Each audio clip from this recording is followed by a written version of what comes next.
আসসালামু আলাইকুম। যেই কাজের জন্য আমি এমার্জেন্সি কেরালা থেকে বাড়ি এসেছিলাম, ফাইনালি আজকে আমার কাজ সাকসেসফুল হলো। অনেক পরিশ্রমের পর, অনেক কষ্ট করার পর আজকে আমার কাজটা সাকসেসফুল হলো। সাকসেসফুল হলো কী করে আমি গোড়া থেকে বলছি, শুনবেন ধ্যান দিয়ে। আমার যে সিমটা বন্ধ হয়েছিল, সিমটার মোবাইল নাম্বারটা দিয়ে আধার কার্ড বায়োমেট্রিক লক করা ছিল, ফিঙ্গার ফেস দুটাই লক করা ছিল। তো কেরালা থেকে বাড়ি আসলাম, পরাপরি 3 দিন রায়গঞ্জ গেলাম। 3 দিন রায়গঞ্জ যাওয়ার পরে কাজ হলো না যখন, তখন আবার চলে এলাম ইসলামপুর 3 দিন যাওয়ার পর 3 দিন ইসলামপুর 2 দিন গেছিলাম, 3 দিন যাইনি। ওখানে গিয়ে কাজ হলো না, তখন কেউ বললো যে না, ডালখোলায় কাজ হচ্ছে, তো ডালখোলা চলে যাও, ওখানে কাজটা হয়ে যাবে। ডালখোলা মনে করেন যে লাগাতার 2 দিন গেলাম। ওখানে প্রথম দিন বললো যে লিঙ্ক নাই, লিঙ্ক থাকলে কাজটা হতো, তো কালকে আসেন। ফের আবার কালকে গেলাম, কালকে বলছে যে আজকেও লিঙ্ক নাই, হবে না। তখন আমি বললাম যে লিঙ্কের বাহানা দিও না, আমার কাজটা ফাইনালি সাকসেসফুল হবে কি না, করতে পারবেন কি না, যদি ভালো করে কনফার্ম হন তাহলে আমাকে বলেন। আমি ডেলি আসতে পারবো না, কেন যে আসতে যেতে কষ্ট হচ্ছে, অনেক দূর। তো বলল যে এখানে হবে না, আপনি হয় শিলিগুড়ি যান আর না হলে মালদা যান। তো শিলিগুড়ি মালদা দুটোই দূর আমার এখান থেকে। আমি ভাবলাম যে আমি শিলিগুড়িতে অত অবগত নেই, মালদা প্রায় মাঝে মাঝে যাওয়া আসা হয়, তার কারণে মালদা সব জায়গায় চিনা জানা আছে, কিংবা সব ওখানে আমাদের পরিচিত লোক অনেকেও আছে ওখানে। যদি রাত থাকতে হয় তাহলে থাকা যাবে, এই সিস্টেমে ওখানে গেছিলাম। ওখানে যাওয়ার পরে কাজ করে দিল ওরা বলল যে আজকে কাজটা করে দিলাম, ঠিক 3 দিন পরে আপনার মোবাইল নাম্বারটা চালু হয়ে যাবে, না আধার কার্ডে লিঙ্ক হয়ে যাবে। ওই মোবাইল নাম্বার দিয়ে ওটিপি দিয়ে আধার কার্ডটা আনলক করতে পারবেন।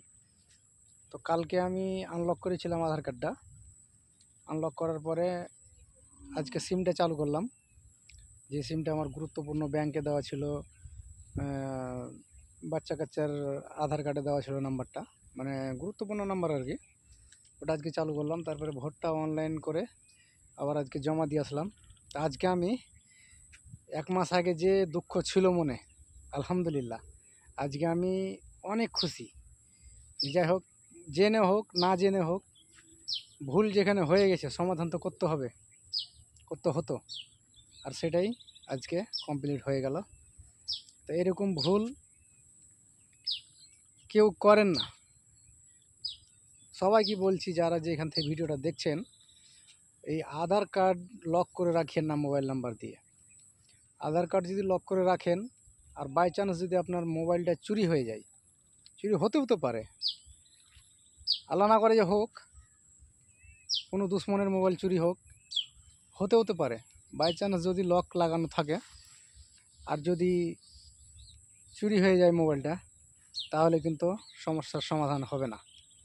কেন যে ওই মোবাইল নাম্বারটা চালু করতে গেলে আধার কার্ডের দরকার, আর আধার কার্ড যখন আপনার বায়োমেট্রিক যখন দিবা, তখন ওই মোবাইল নাম্বারের দরকার, ওটিপি যাবে। তো ওই লক খোলা না থাকলে কোনো কাজ হবে না। তাই বলছি যে কোনো দিন কেউ খবরদার, আমি তো আমার লাইফে যতদিন বাঁচবো, আল্লাহ যতদিন বাঁচিয়ে রাখবে, আমি তো আর লাগাচ্ছি না। যে শাস্তি আমি পেয়েছি আমি আর লাগাচ্ছি না। আপনাদেরকে বলছি যে আপনারাও লাগাবেন না, কেন যে এটা খুব একটা গুরুত্বপূর্ণ জিনিস। আর কয়েকটা টাকার কারণে আজকে আমার মোটামুটি প্রায় 12 থেকে 14 হাজার টাকার মতন খরচা গেল। তো খরচা গেল, এটা নিয়ে দুঃখ করি না।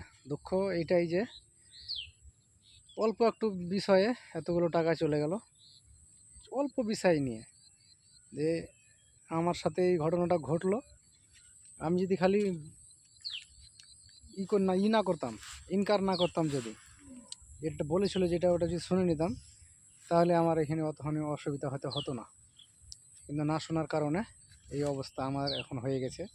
তো আজকে আমি খুব খুশি, আমার কাজ সাকসেসফুল হয়ে গেছে। আবার 7 তারিখে আমার ট্রেনের টিকিট আছে কেরালার। 7 তারিখে এই বিকেলে আবার কেরালার রওনা নেব ইনশাআল্লাহ। দোয়া করবেন আমার জন্য যেন আল্লাহ এরকম আমাকে আর বিপদে না ফেলে।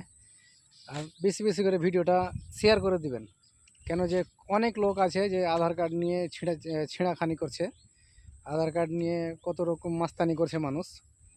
তো ভিডিওটা যদি শেয়ার করে দাও তাহলে ওরা দেখবে, আর দেখে আমার দুঃখটা বুঝতে পারবে যে আমি কতটুকু কষ্ট কাটলাম এই আধার কার্ডের ব্যাপারে। যেন আর কোনো ভাই কিংবা কোনো বন্ধু কিংবা কোনো বোন যেন এই কাজটা আর না করে, এই কথাটা অনুরোধ থাকলো। শেয়ার করে দেবেন সবাইকে বেশি বেশি করে। তাহলে আজকের মতন এই পর্যন্ত। আসসালামু আলাইকুম ওয়া রাহমাতুল্লাহি ওয়া বারাকাতুহু।